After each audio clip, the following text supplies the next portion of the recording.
میز کو کرسی کی دور کیوں رکھا ہوا ہے؟ آج ہماری تعداد کم ہو گئی ہے کچھ کلاس کی.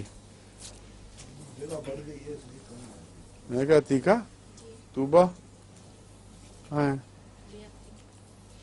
پتہ کرو فون کر کے اوپر ہیں.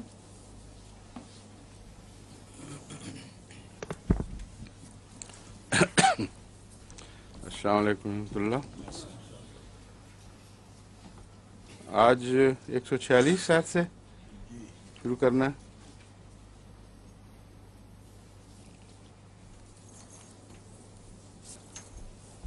وما كان لنفس ان تموت. اعوذ باللہ من الشیطان الرجیم. بسم اللہ الرحمن الرحیم.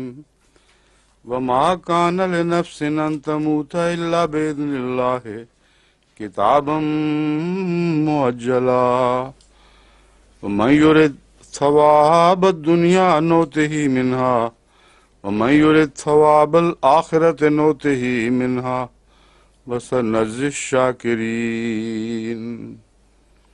وکأین من نبی قاتل معه ربیون کثیر فما وهنوا لما أصابهم في سبيل الله وما ضعفوا وما استكانوا والله يحب الصابرين. وما كان قولهم إلا أن قالوا ربنا اغفر لنا ذنوبنا وإسرافنا في أمرنا وثبت أقدامنا وانصرنا على القوم الكافرين. فآتاهم الله ثواب الدنيا وحسن ثواب الآخرة والله يحب المحسنين.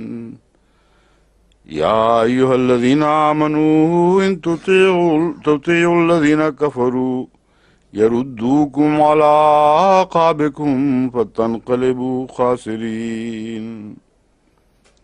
بل الله مولاكم وهو خير الناصرين.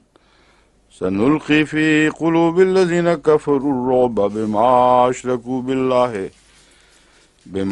أشركوا بالله ما لم ينزل به سلطانا ومأواهم النار وبئس مثوى الظالمين.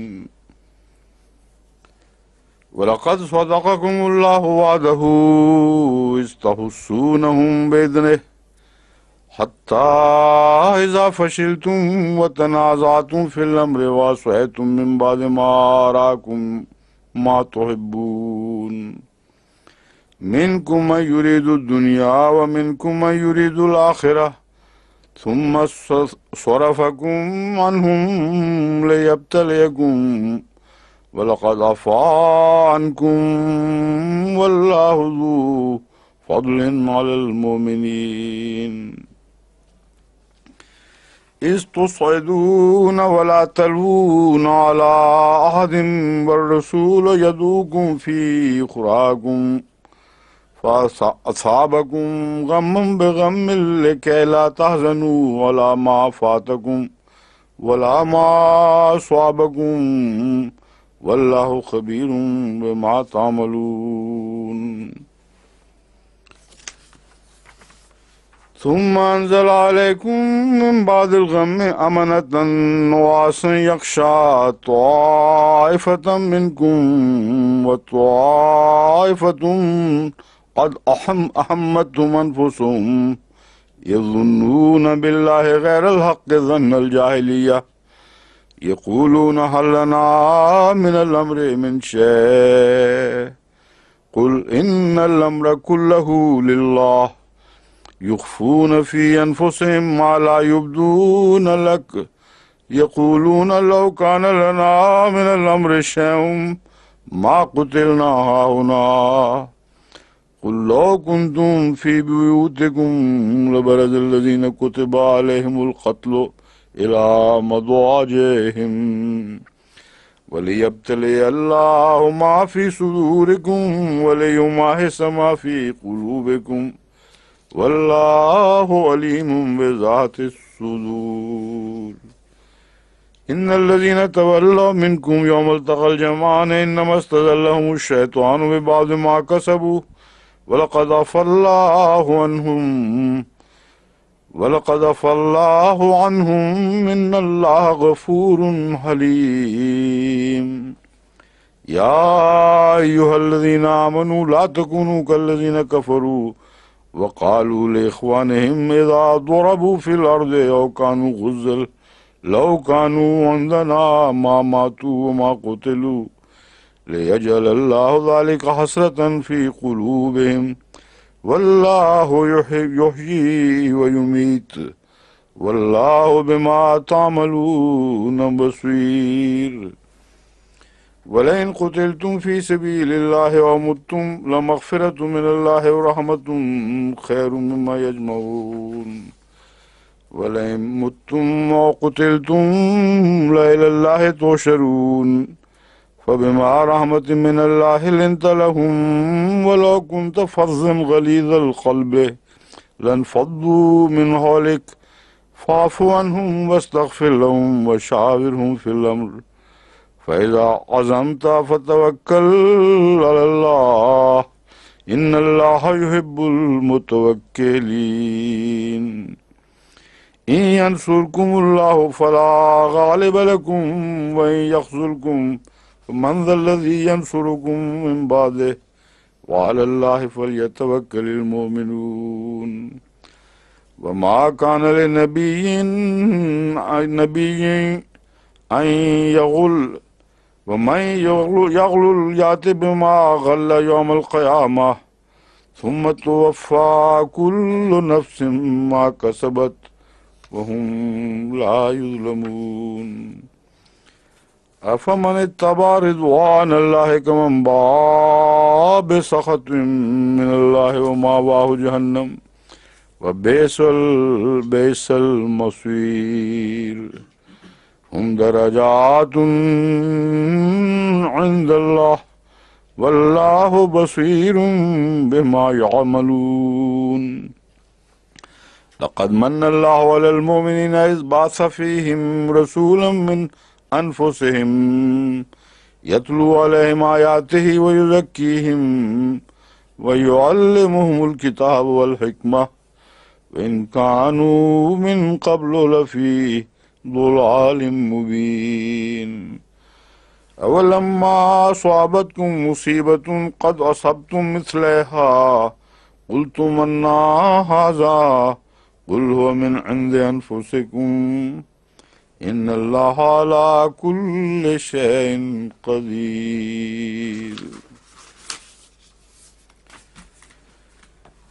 ومن یرد ثواب الدنیا نؤتہ یہیں سے ہے نا نہیں وما کان لنفس ان تموت الا باذن اللہ کتاب مؤجلہ کل میں نے پڑھ نہیں دیا تھا ترجمہ اس کا یہ مؤجلہ تک ہو گیا مؤجلہ تک ہو چکا ہے یہ آیت پوری ہے چونکہ اس لیے آپ کہتے ہیں دوبارہ وما کان لنفس ان تموت کسی جان میں یہ طاقت نہیں کسی نفس میں کہ از خود مر سکے الا باذن اللہ سوائے اللہ کے اذن کے کتاب معجلہ یہ ایک میعاد ہے جو مقرر ہے کتاب کہتے ہیں لکھی ہوئی چیز کو تو جو تحریر ہو گئی ہے مطلب ہے کہ اس بات میں کوئی تبدیلی نہیں کہ اللہ کے اذن کے سوا کوئی جان مر نہیں سکتی یہاں ایک پہلو تو میں نے بیان کر دیا تھا دوسرا پہلو یہ ہے کہ لوگ جو خودکشی کر لیتے ہیں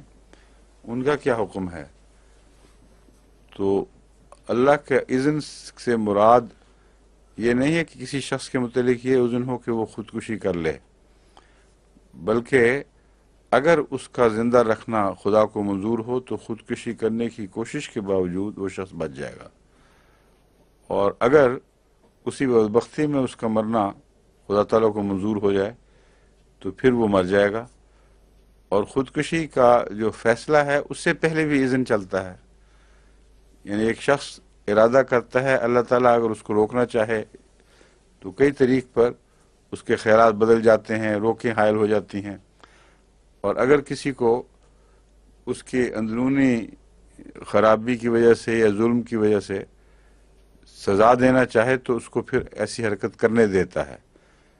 تو اذن کا معنی حکم ہی نہیں بلکہ اجازت بھی ہے، اور دونوں باتیں اس میں کار فرما دکھائی دیتی ہیں. بعض معاملات میں اذن بمعنی حکم، بعض معاملات میں اذن بمعنی اجازت.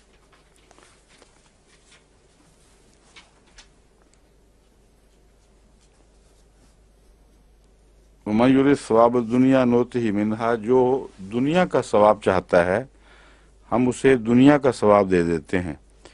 وَمَن يُرِدْ ثواب الآخرۃ نُؤْتِهِ مِنْہا، اور جو آخرت کا ثواب چاہتا ہے ہم اس سے اس کا اجر آخرت میں دیتے ہیں. وَسَنَجْزِي الشَّاکِرِینَ، اور ہم شکر کرنے والوں کو جزا دیتے ہیں.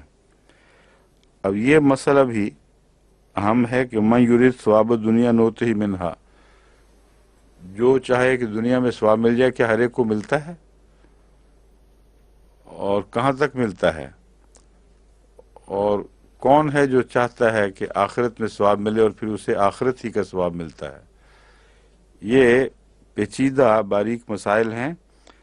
ترجمہ تو آپ کو آ جائے گا، مگر کوئی معنی تو ذہن میں ابھرنا چاہیے کہ اس ترجمے سے مراد کیا ہے.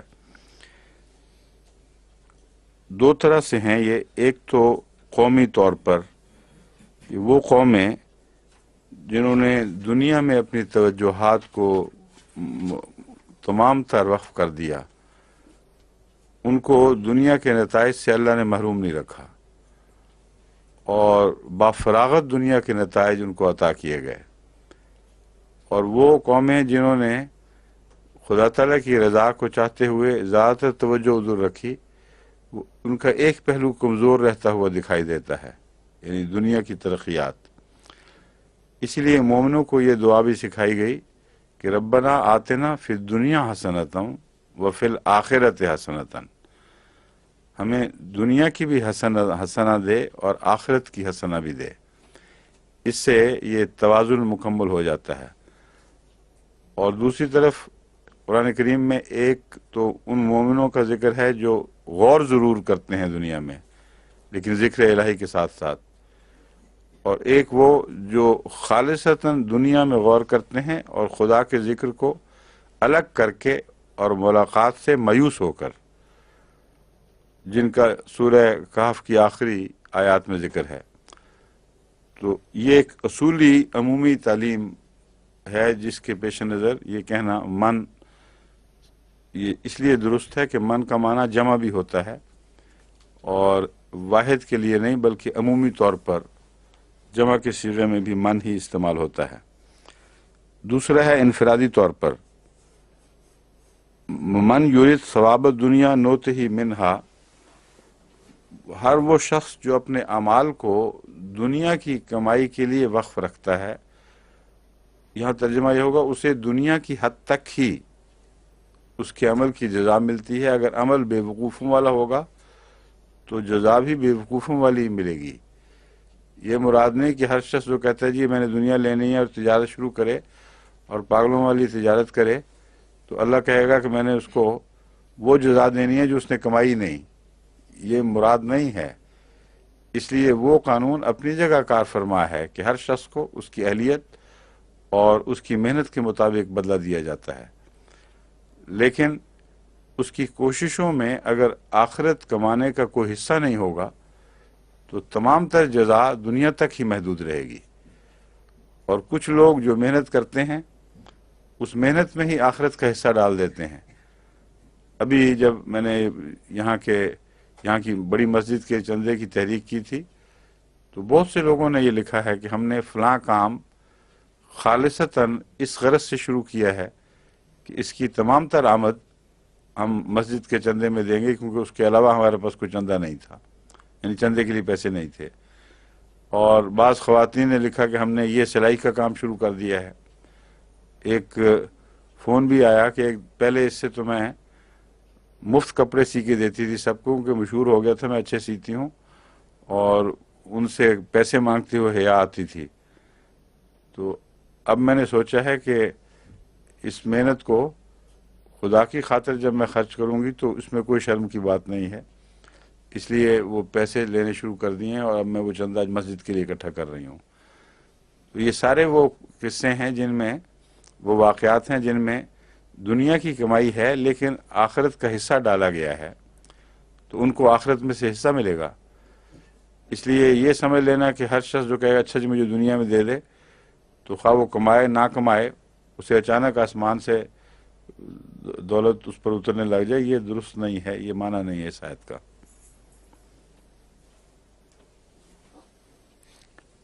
وَسَنَجْزِي الشَّاكِرِينَ میں بھی شکر کرنے والوں کو جزا دیتے ہیں، ہم ضرور دیں گے۔ اور شکر کرنے کا پہلے بھی ایک مفہوم گزر چکا ہے، جو جن چیزوں کی خاطر اللہ تعالیٰ نے کوئی چیز قانون بنایا ہے اور کوئی طاقتیں عطا کی ہیں، ان کو محل پر استعمال کرتا ہے، وہ شکر کا حق ادا کرتا ہے، اور اس کے نتیجے میں پھر جزا ضرور ملتی ہے۔ تو طاقتوں کا برمحل استعمال اور خدا تعالیٰ کے قوانین کا برمحل استعمال، یہ ایک شکر کا طریق ہے۔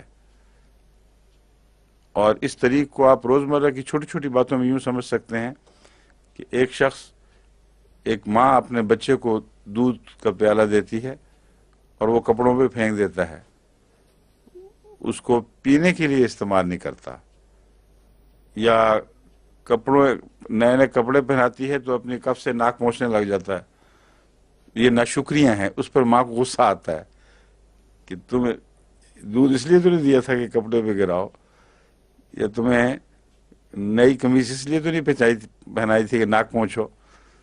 وہ صاف پتہ چلتا ہے کہ بے محل استعمال عمداً روزمرہ کی زندگی میں ناشکری سمجھا جاتا ہے، ایسے شخص کو کہ پھر آگے دوبارہ چیز دینے کو دل نہیں چاہتا۔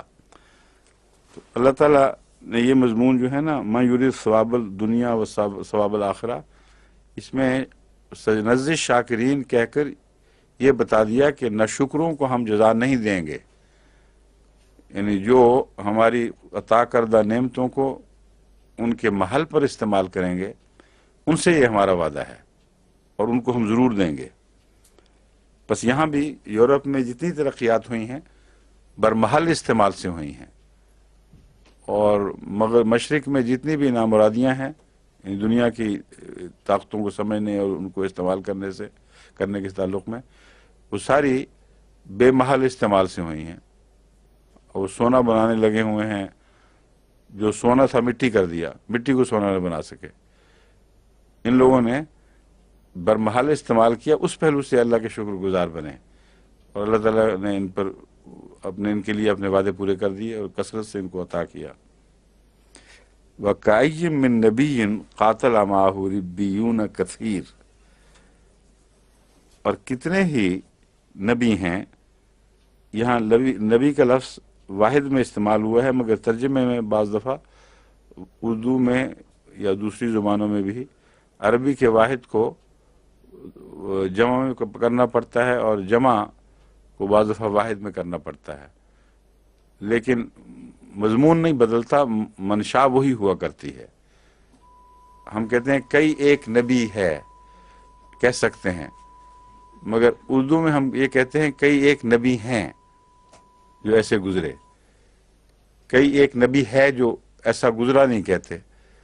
تو یہ کئی ایک والا مضمون عربی میں کَأَيٍّ مِّن نَبِيٍّ واحد کے طور پر استعمال ہوتا ہے، مراد جمع ہی ہے۔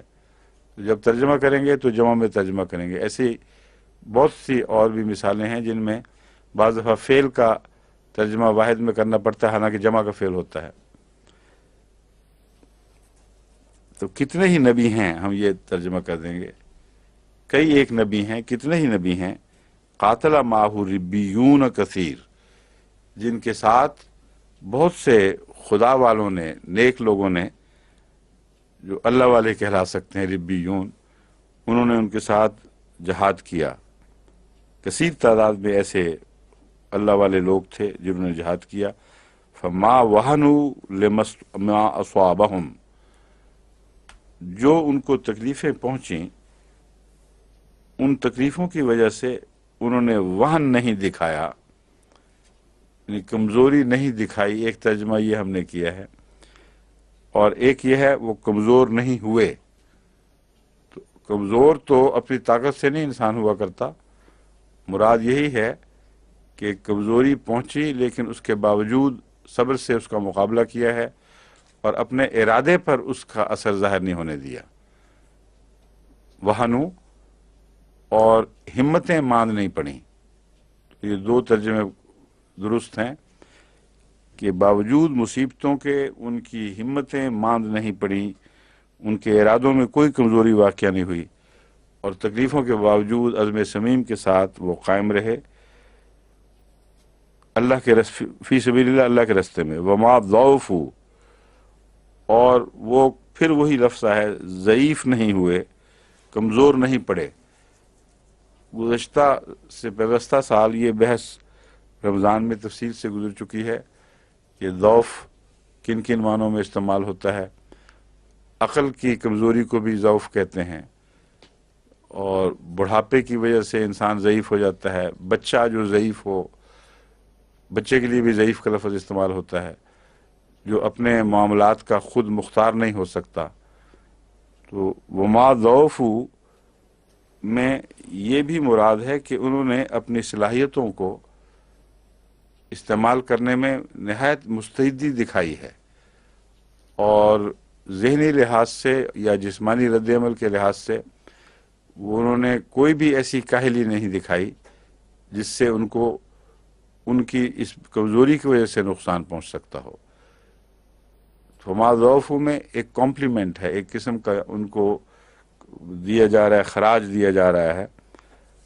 اللہ کے حوالے سے تو خراج کا لفظ درست نہیں، مگر ان کی تعریف فرمائی جا رہی ہے، فما ضعفوا، جس کا برعکس یہ ہے کہ انہوں نے اپنی ذہنی صلاحیتوں اور جسمانی صلاحیتوں کو ان کے درجہ کمال تک استعمال کیا اور کسی پہلو سے بھی ڈھیلے نہیں پڑے۔ ومستقانوا، اور اس کا نتیجہ یہ تب نکلا ہے، ومستقانوا، کہ دشمن کے سامنے ذلت آمیز شکست قبول نہیں کی، یعنی آخری دم تک مقابلہ کیا ہے۔ خلاصہ اس کا یہ بنتا ہے، استقانو عاجز ہو جانا، گر پڑنا، اور اپنی شکست کو ذلت کے ساتھ قبول کر لینے کے لیے لفظ استقانو استعمال ہوتا ہے۔ واللہ یحب الصابرین، یہ سارا مضمون ہی صبر کا ہے۔ تو اللہ صبر کرنے والوں سے محبت کرتا ہے۔ صبر ہے کسی چیز کو چمٹے رہنا باوجود اس کے کہ تمام دوسرے محرکات اس کے خلاف ہوں۔ ہوا تیز چل رہی ہو، کسی نے مضبوطی سے ایک تنے کو پکڑا ہو اور وہ نہ چھوڑے کہ میں نے نہیں چھوڑنا ورنہ ہلاک ہو جاؤں گا، یہ بھی صبر کا ایک نشان ہے۔ نیکی پر قائم ہو جانا، حالانکہ نیکی کے خلاف کثرت کے ساتھ دوسری ایسی تحریکیں ہیں جو بسا اوقات اس کو نیکی چھوڑنے پر آمادہ کرنے کی کوشش کرتی ہیں، اس کا نام بھی صبر ہے۔ تکلیف پہنچے اور وویلا نہ کرے، اس کا نام بھی صبر ہے۔ تو اس پہلو سے یہ صبر کے سارے مفاہیم یہاں صادق آتے ہیں۔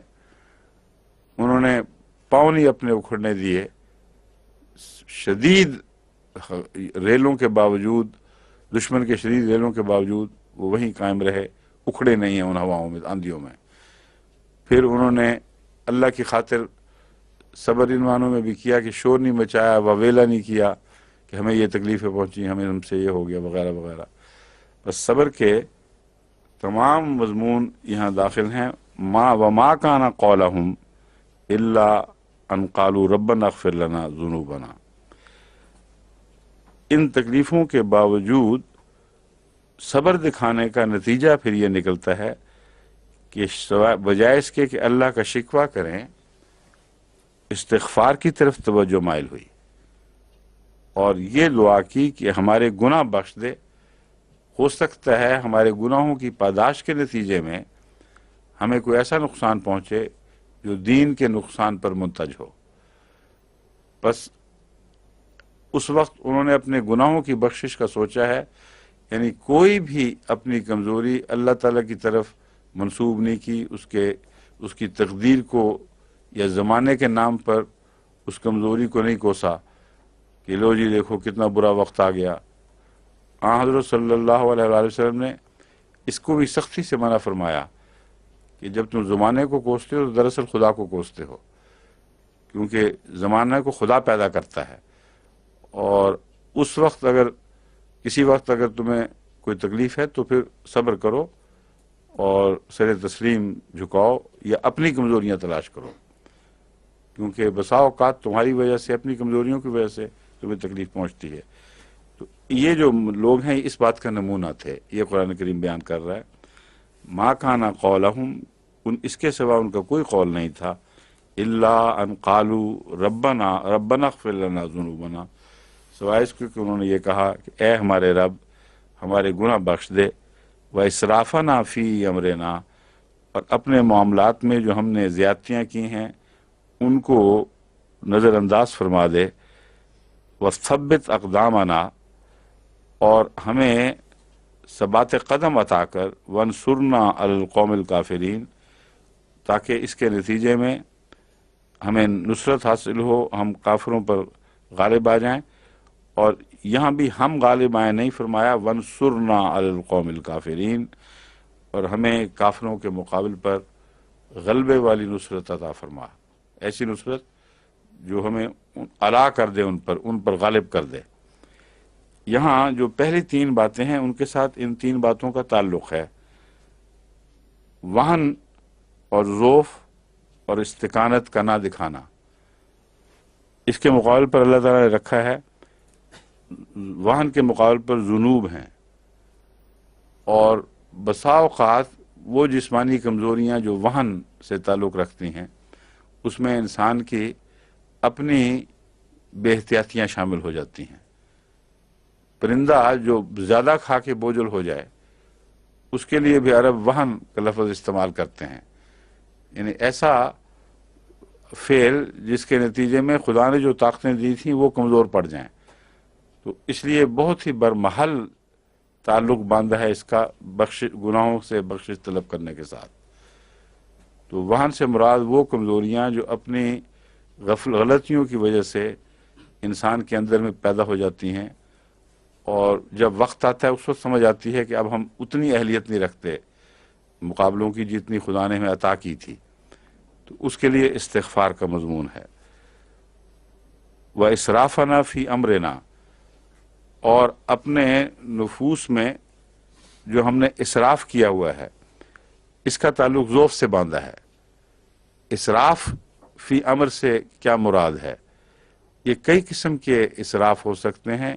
جو عقلی اور ذہنی اسراف یہ ہے کہ انسان اپنی صورتحال کا، اپنی جو طاقت کی یا ناطاقتی کی حالت ہے اس پر نظر نہ رکھے اور بے پرواہی سے زندگی بسر کرے، جس کے نتیجے میں جتنی ورزش کرنی چاہیے تھی وہ ورزش نہیں کرتا، یا جتنا طاقت جسم کی ہے اس سے زیادہ سمجھ بیٹھا ہے۔ کئی قسم کی بیوقوفیاں ہیں جن کے نتیجے میں انسان اپنی صلاحیتوں سے زیادتی کر جاتا ہے، ان کو نظر انداز کر دیتا ہے یا زیادہ سمجھنے لگ جاتا ہے اپنی طاقت سے، اور جتنی اس کی مینٹیننس کے اوپر توجہ چاہیے وہ توجہ نہیں دیتا۔ تو ضعف اس کے نتیجے میں ضرور پیدا ہوتا ہے، اور جو ذہنی ضعف کا معنی ہے اس کا خصوصاً اس مضمون سے تعلق معلوم ہوتا ہے کہ انہوں نے جو ضعف نہیں دکھایا تھا اس کے ساتھ ان کا ایک مسلسل رجحان ہے خدا تعالیٰ سے بخشش مانگنے کا اور اسراف سے باز رہنے کے لیے اللہ سے مدد مانگنے کا۔ یہ پہلے ہو تو پھر ضعف نہیں ہوا، لیکن اس وقت نمایاں طور پر جب سامنے آئی ہیں یہ باتیں تو ان کی توجہ پھر اسراف کے معاملے میں اللہ تعالیٰ کی طرف اٹھی ہے کہ ہم نے اگر ضعف نہیں دکھایا اب تک تو بعید نہیں کہ ہمارے اندر ایسی کمزوریاں واقع ہوئی ہوں اسراف کی وجہ سے کہ اب ضعف دکھا دیں۔ تو ایک مسلسل مضمون ہے، بظاہر بعد میں بیان ہوا ہے، لیکن دوران جنگ وہ یہ کہتے جاتے تھے، مقابلہ کرتے وقت یہ دعائیں کرتے جاتے تھے، اور ضعف نہ دکھانا در حقیقت پہلے ذکر ہونے کے باوجود ان دعاؤں کا نتیجہ بن جاتا ہے۔ جو شخص ساتھ ساتھ کہہ رہا ہے کہ ہمارے اسراف کے کو نظر انداز فرما دے، اس کا بد اثر ہم پر قائم نہ کر، اس میں یہ طاقت پیدا ہو جاتی ہے کہ وہ ایسے موقع پر ضعف نہ دکھائے، اور اگر وہ نہیں کرتا یہ دعائیں تو پھر جو بھی اس کے سابقہ اعمال ہیں وہ ضرور اثر انداز ہوں گے اس کی طاقتوں کے اوپر۔ وَثَبِّتْ أَقْدَامَنَا، اور ہمارے جو قدم ہیں مضبوط کر دے۔ مستقانو اور صبر، یہ دونوں دراصل ایک ہی چیز کے دو نام بن جاتے ہیں۔ جو انسان صابر ہو وہ استقامت نہیں دکھا سکتا۔ صبر کا مطلب ہے بس اب برداشت جواب دے گئی اور وہاں جھک جاؤ اور گر پڑو۔ تو بعض لوگ جو اب قومی وفاداریوں کی خاطر بڑے سخت ٹارچر کے مقابل پر صبر دکھاتے ہیں، ان کو آخرت کا کچھ بھی نہیں خیال نہیں ہوتا، کوئی بات کے بدلے کا کوئی تصور بھی دل میں نہیں ہوتا، مگر صبر دکھا جاتے ہیں۔ تو ان کو دنیا میں اس صبر کی جزا ملتی ہے، ان قوموں کو بھی اس صبر کی جزا ملتی ہے۔ تو جو آخرت کے لحاظ سے صبر دکھاتے ہیں ان کے لیے ذلت کی موت قبول کر لینا اور ذلت اختیار کر کے زندگی حاصل کرنے کی کوشش کرنے کا کوئی سوال ہی پیدا نہیں ہوتا۔ آخر دم تک وہ میدان جنگ میں لڑتے لڑتے جان دے دیتے ہیں، سب کچھ بظاہر کھوتے ہیں، مگر اپنے عزت کو، اپنے منصب کی عزت کو بہرحال قائم رکھتے ہیں۔ تو یہ صبر ہی ہے دراصل، اور اسی وجہ سے آخر پر استقامت کے مان بعد اللہ تعالیٰ نے فرمایا واللہ یحب الصابرین۔ تو یہ جو ہے نا وثبت اقدامنا، آخری دعا، اس کا استقامت سے تعلق ہے اور یہی صبر کا مضمون بھی ہے۔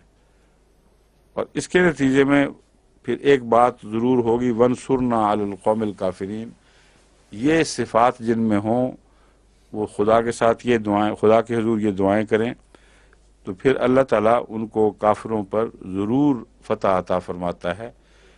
یہاں بظاہر یہ وعدہ نہیں ہے، لیکن اگلی آیت میں اس کا جواب آ رہا ہے، وانصرنا علی القوم الکافرین، اے خدا ہمیں کافروں پر فتح والی نصرت عطا فرما۔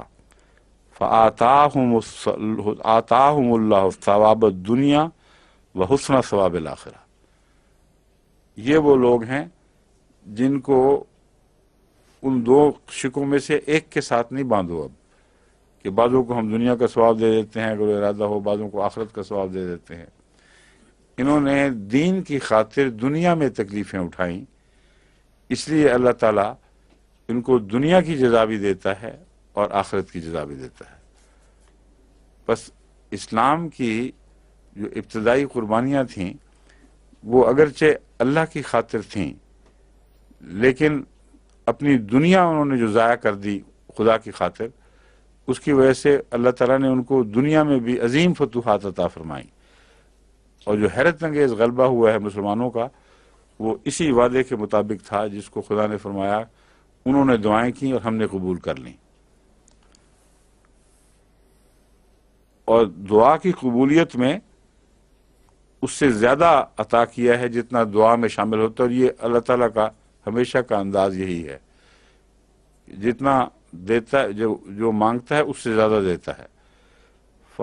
انہوں نے تو صرف دین کی خاطر ایک فتح مانگی تھی، لیکن اللہ فرماتا ہے فَآتَاهُمُ اللَّهُ ثَوَابَ الدُّنْيَا وَحُسْنَ ثَوَابِ الْآخِرَةِ، ان کو ثواب دنیا بھی عطا کیا، وحسن ثواب الآخرہ، اور آخرت کے ثواب کا بہترین، یعنی اور اس میں اس طرح بھی اشارہ ہے کہ دنیا کی جو جزا ان کو ملتی ہے وہ اس کے مقابلے پر کچھ بھی نہیں دراصل، جو آخرت کی جزا ان کے لیے مقدر ہے۔ تو دنیا میں بھی ان کو جس طرح جھونگا دیتے ہیں نا بغیر مانگے کہ چلو یہ بھی لے لو ساتھ، تو دنیا میں جو عظیم کامیابیاں آپ کو اسلام کی نظر آتی ہیں یہ کچھ بھی نہیں ہے اس جزا کے مقابل پر جو آخرت میں مقدر ہے۔ لیکن آخرت کی کامیابی کے یقین کے لیے، آخرت میں جزا کے یقین کے لیے کچھ دنیا میں بھی تو شہادت ہونی چاہیے۔ تو یہ وعدہ جو اسلام کے حق میں اللہ نے پورا فرمایا ہے، اس بات پر قطعی گواہ بن گیا ہے کہ آخرت کے وعدے فرضی نہیں ہیں، کوئی کہانیاں نہیں ہیں۔ جب دنیا میں بھی خدا نے کہا کچھ ہم نے ان کو دنیا میں بھی دے دیا اور واقعتاً دے دیا، اور واقعتاً وہ مسلسل کمزور تھے اور مسلسل طاقتوروں پر غلبہ پاتے رہے، اور کوئی وجہ نہیں ہے کہ اتفاقات ہمیشہ ان کے حق میں چلتے ہوں، اور ایک قوم مسلسل کمزوری کے باوجود اپنے سے بڑی بڑی طاقتوں کو شکست دیتی چلی جائے، اور یہ دور لمبے عرصے تک پھیلا ہو، ایک نسل سے تعلق نہ رکھتا ہو۔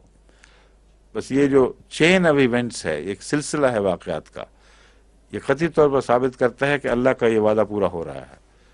بس جس نے اس دنیا میں اپنا وعدہ پورا کر دیا، وہ آخرت میں بھی جو دراصل مقصود تھی اور جس کی خاطر دعائیں تھیں، وہ وعدہ ضرور پورا فرمائے گا۔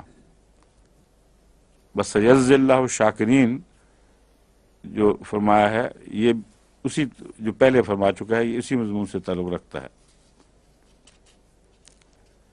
یہاں ہے واللہ یحب المحسنین،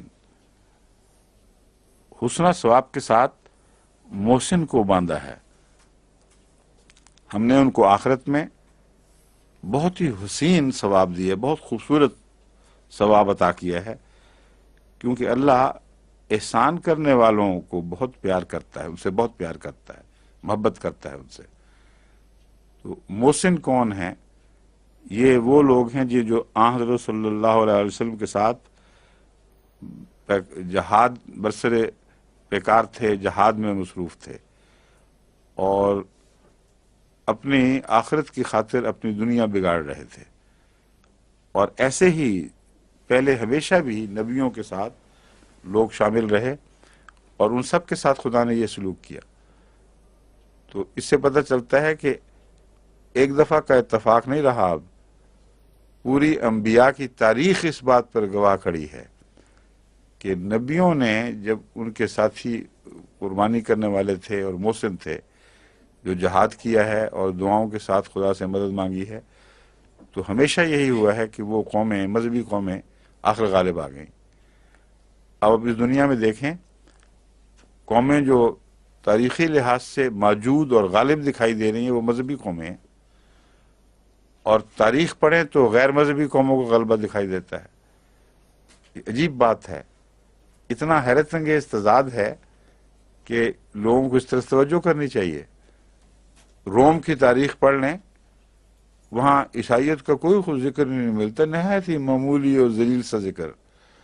فرعین کی تاریخ پڑھ لیں، ایجپٹولوجسٹ آپ کو بتاتے ہیں تو شاذ کے طور پر کہیں حضرت موسیٰ اور ان کے ساتھیوں کا ذکر مل جاتا ہے۔ اور دنیا ہے کیا اس وقت؟ یا یہودیوں کا غلبہ ہے یا عیسائیوں کا غلبہ ہے، اور ایک حصے میں مسلمانوں کا غلبہ رہ چکا اور کمزور پڑ گیا، اور پھر دوبارہ اس کے آثار قائم ہو رہے ہیں، جبکہ وہ عرب جن میں اسلام آیا تھا، اس کی دونوں طرف دو بڑی بڑی طاقتیں تھیں، ایک رومن امپائر تھی اور ایک طرف وہ ایرانین امپائر، اہل فارس کی حکومت تھی، اور اس کے مقابلے پر عربوں کی کوئی حیثیت ہی نہیں تھی۔ تو یہ جو عجیب وعدے ہیں اللہ تعالیٰ کے، یہ تمام انسانی تاریخ کے حوالے سے ثابت شدہ حقیقتیں ہیں۔ اس کے بعد آخرت میں شک کرنا اور یہ وہم کر لینا کہ آخرت میں پتہ نہیں وعدہ ہوتا ہے کہ نہیں، پورا ہوتا ہے کہ نہیں، یا آخرت ہے بھی کہ نہیں، یہ سب جہالت کی باتیں ہیں۔ فرعین کے نام پر آپ کو کوئی قوم نہیں مل رہی، اور وہ رومن جنہوں نے عیسائیوں پر مظالم کیے تھے، ان کی فلسفی کا کوئی وجود نہیں رہا پیچھے، کوئی ہے تو عیسائیت ہے اب۔ تو یہ مراد ہے اس کی کہ ہم ان آیات سے کہ ہم ان کو پھر ضائع نہیں ہونے دیتے، ان کو غلبہ عطا کرتے ہیں، اور احسان کا بدلہ احسان سے دیتے ہیں، اور احسان کے بدلے میں احسان کا تقاضا یہ ہے کہ بہت زیادہ دیا جائے۔ اگر ایک شخص تھوڑا احسان کرتا ہے تو اتنا ہی واپس کرنا احسان نہیں ہے، وہ انصاف ہے۔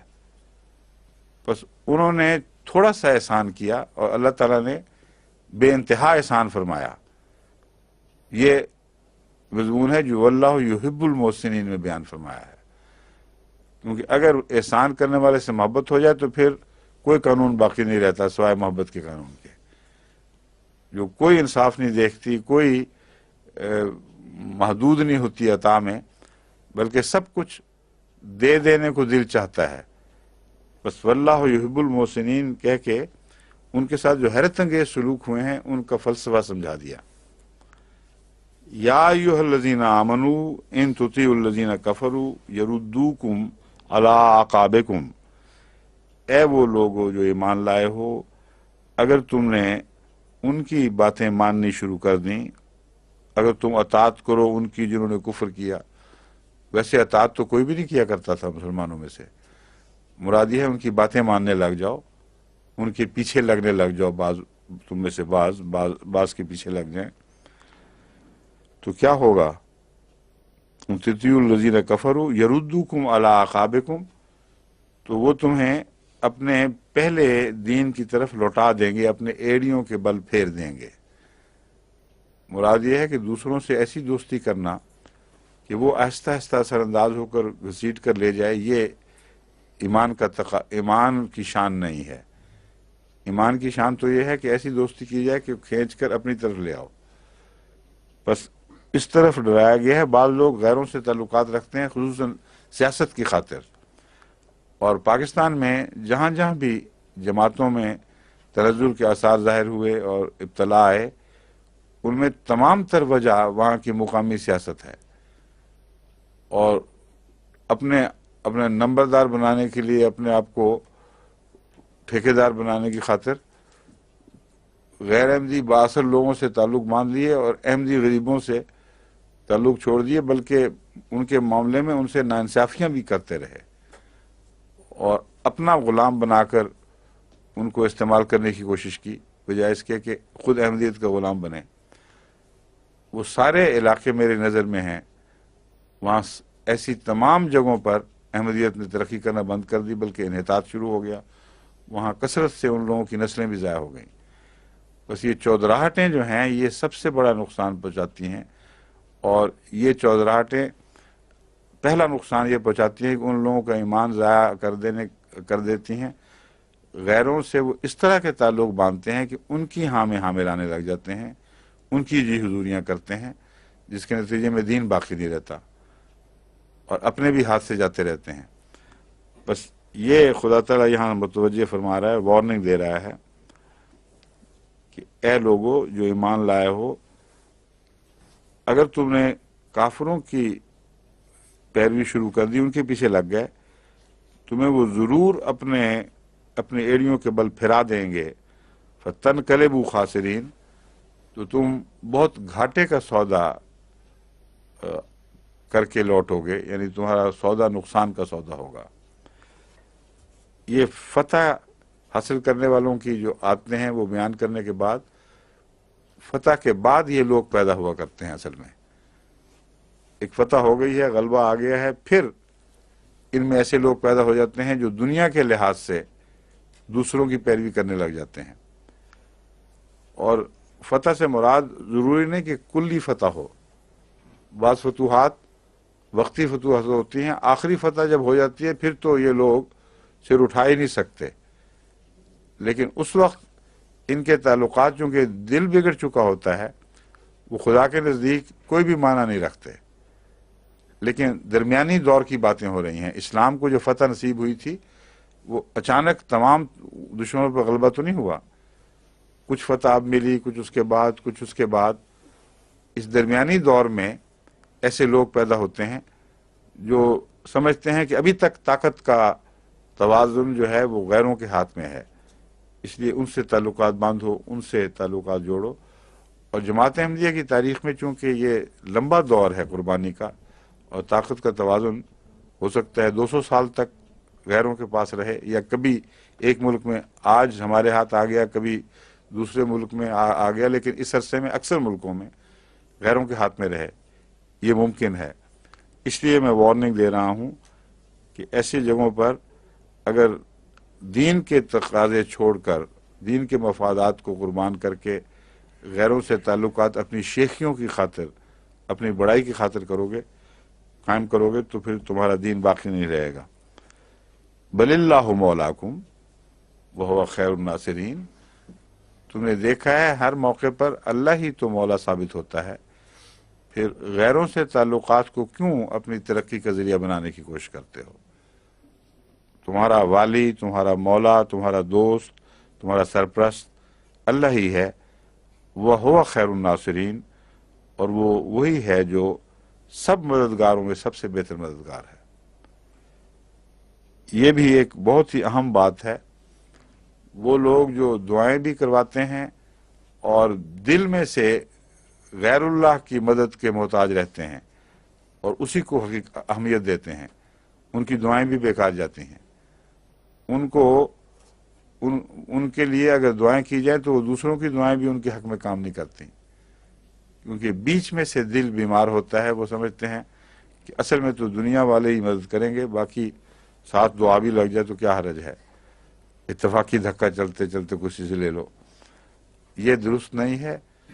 اصل دعا وہ ہے جس میں توکل اللہ پر ہو اور دنیا کی کوششیں ثانوی ہوں، اور وہ دعا ضرور کام دکھاتی ہے۔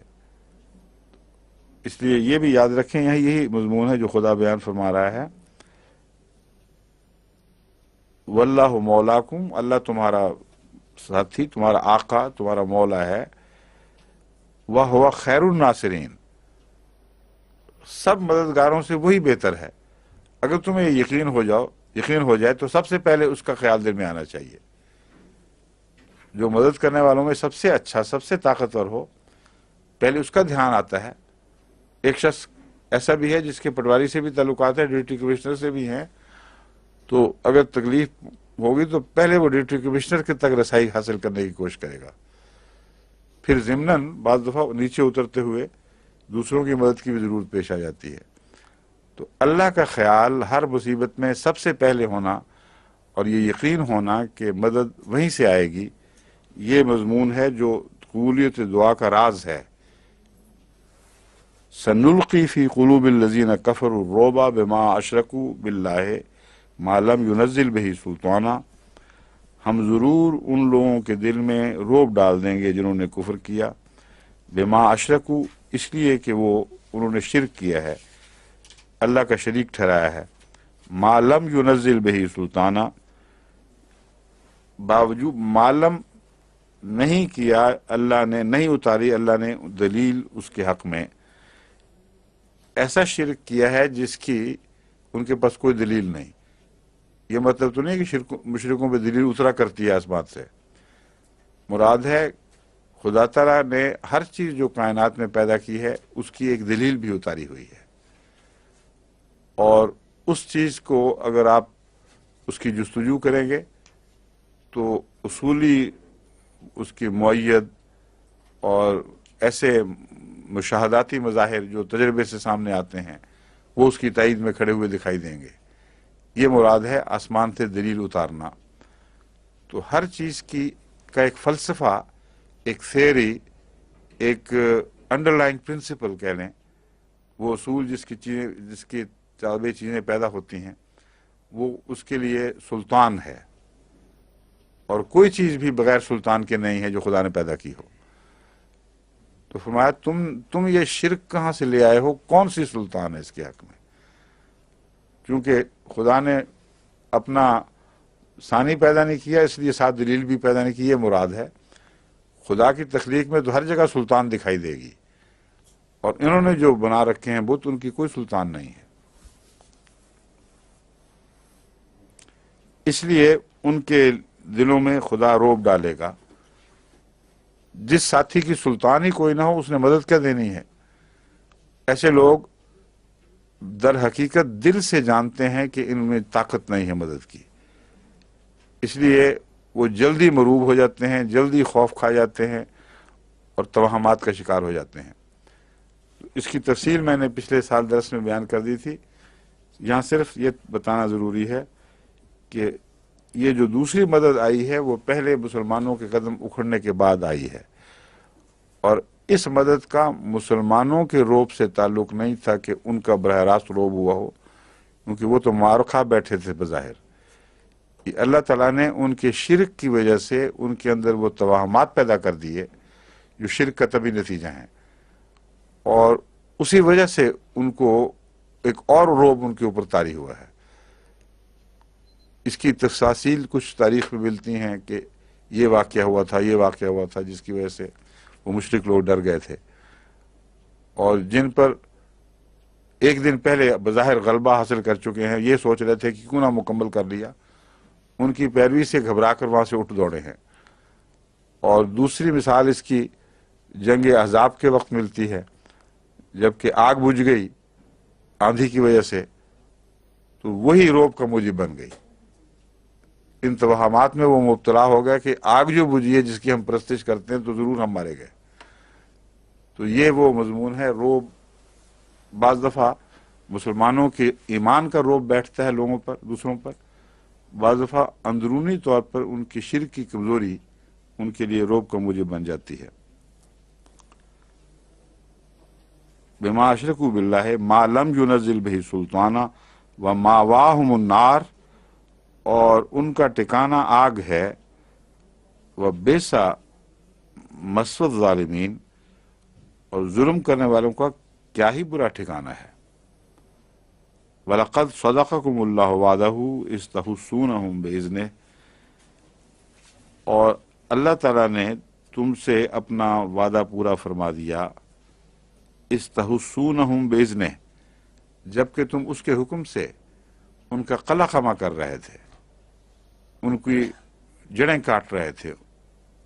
تحسونہ سے تلوار سے مارنا بھی مراد ہے یا قتل کرنا بھی، لیکن دراصل یہ لفظ ہے کسی کو کلیتاً برباد کر دینا، تہس نہس کر دینا۔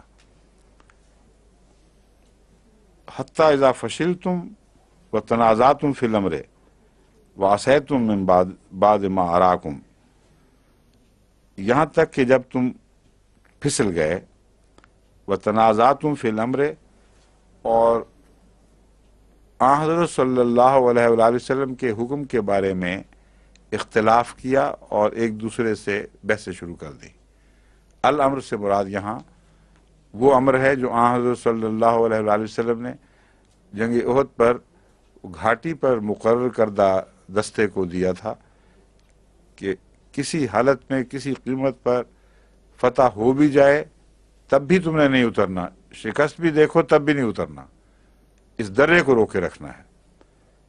اس بارے میں مراد کیا تھی، اس بحث میں پڑ گئے کچھ لوگ، اور اس وجہ سے تنازع ہوا، اس کے نتیجے میں پھر وہ باقی مسلمانوں کو شدید نقصان پہنچا۔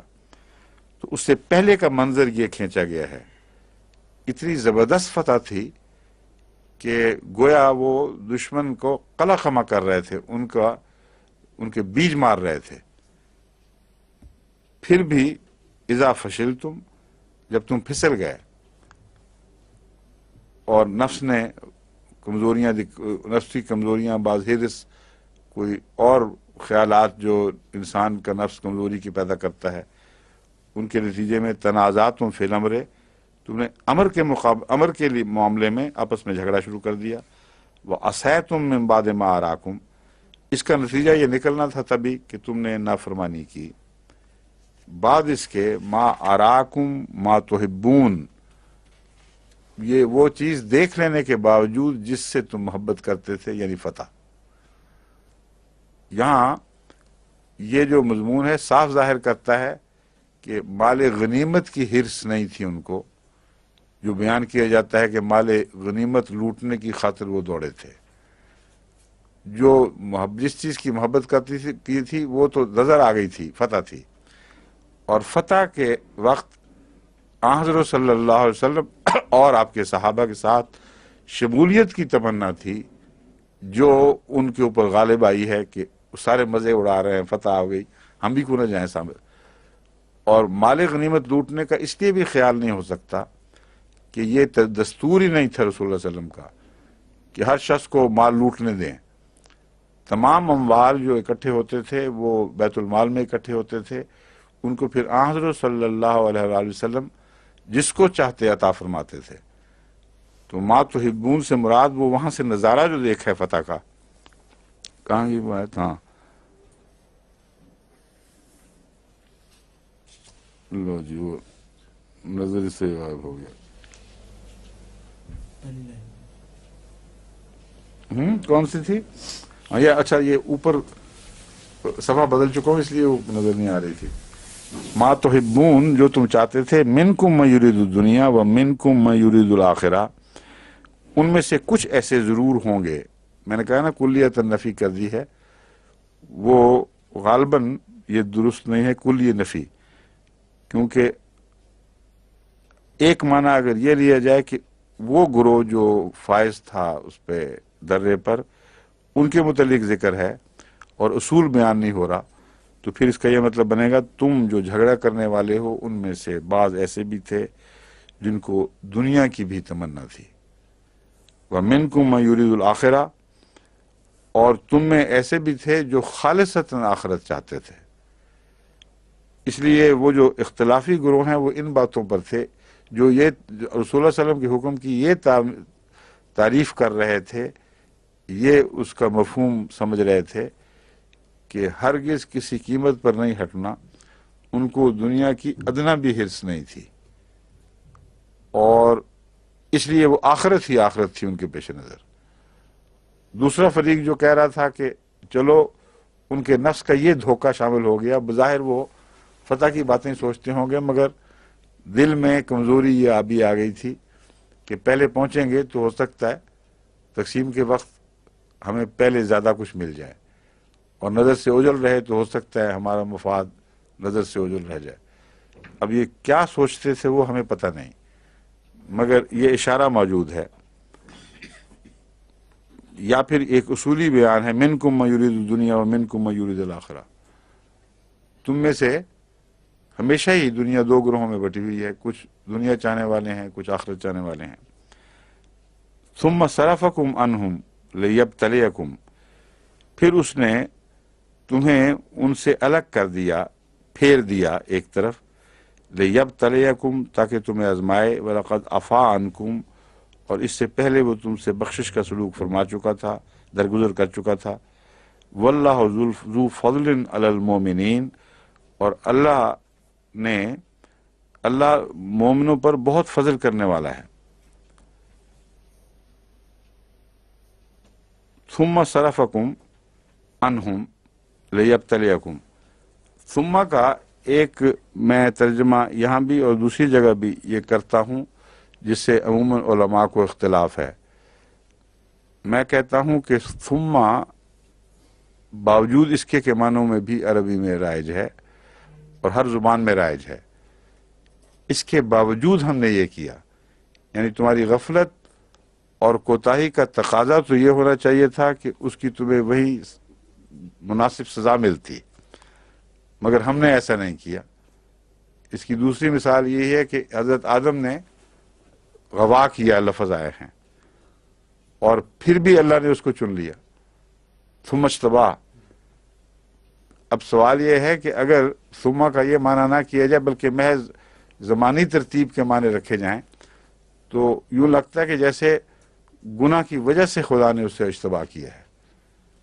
آدم نے گناہ کیا تو اللہ نے اس کو چن لیا، تو گناہ گاروں کو چنا کرتا ہے اللہ تعالیٰ۔ ہاں، بخشش کی طرف اشارہ کرنا ہو یا کسی شخص کی غالب دوسری خوبیوں کی طرف اشارہ کرنا ہو، ایک ٹھوکر تو کھائی تھی مگر چونکہ اس میں ارادہ شامل نہیں تھا، اس لیے باوجود اس ٹھوکر کے خدا تعالیٰ نے اسے اپنے لیے چن لیا۔ مگر ابھی تک بہت سے علماء اپنے موقف پر قائم ہیں، چونکہ وہ دیانتداری سے قائم ہیں، ان کو وہ موقف مبارک ہو، مگر میرا نہیں بدل سکے۔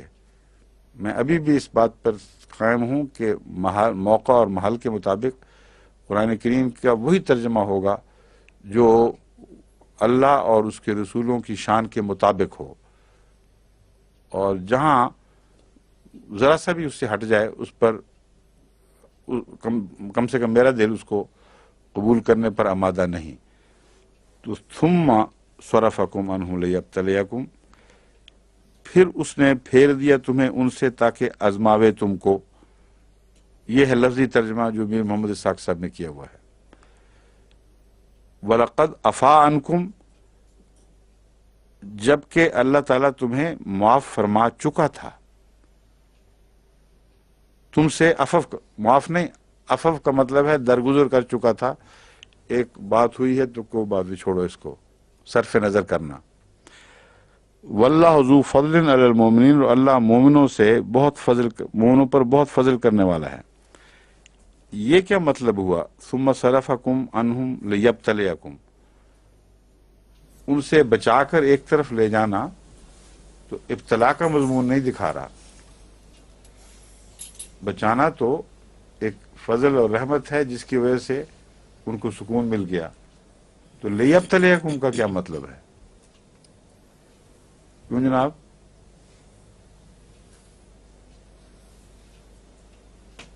غیر علماء میں سے کچھ بتائیں پہلے. غیر علماء میں سے ایک، جس طرح یا معاشر الجن والانس ہے، تو معاشر الانس میں یہ ہمارے آفتاب صاحب شامل ہیں. اچھا ایک منٹ کے اندر جلدی سے بتا دیں. نہیں، یہ جو بچا کے ان کو ایک طرف رکھا ہے، یہ دوسرے دن جو آزمائش پیش آنی تھی اس کی خاطر ہے، تاکہ آزمائش سے ان کو صاف ستھرا کر کے نکالے. تو وہاں ان کی حفاظت فرما دی، ان کو دم دے دیا تھوڑا سا. لیبتلیکم، تاکہ تمہاری جو آزمائش آنے والی ہے، جو تمہیں تاریخ کی نظر میں پاک صاف دکھائے گی، اس کی خاطر خدا نے یہ حسن سلوک فرمایا ہے. اور یہ اس قسم کی آزمائش ہو ہی نہیں سکتی تھی جب تک لقد عفا عنکم کا فعل واقعہ نہ ہو چکا ہوتا. جن سے اللہ نے صرف نظر فرما لیا تھا انہی کو اس بات کا حقدار ٹھہرایا گیا کہ اب پھر اس ابتلا میں سے دوبارہ گزارے خدا تعالیٰ، جس کے بعد ان کے اوپر جو تاریخ میں داغ لگ سکتے تھے وہ سارے دھوئے جائیں. واللہ ذو فضل علی المؤمنین، اور یہ فضل ہے اللہ کا، اور اللہ مومنوں پر بڑا فضل کرنے والا ہے. اب کہتے ہیں وقت ہو گیا، آج تو بڑی جلدی وقت گزر گیا. چھوٹا گھنٹہ تو نہیں ہو گیا کہیں؟ کل جتنا کور کر لیا ہم نے، زیادہ ہوا ہے. اچھا کتنا؟ جتنی تلاوت کی تھی اس سے کتنا رہ گیا؟ اچھا باقی پھر سے انشاءاللہ. اب کل ہے یا اگلے ہفتے؟ اچھا السلام علیکم و رحمۃ اللہ. خدا حافظ.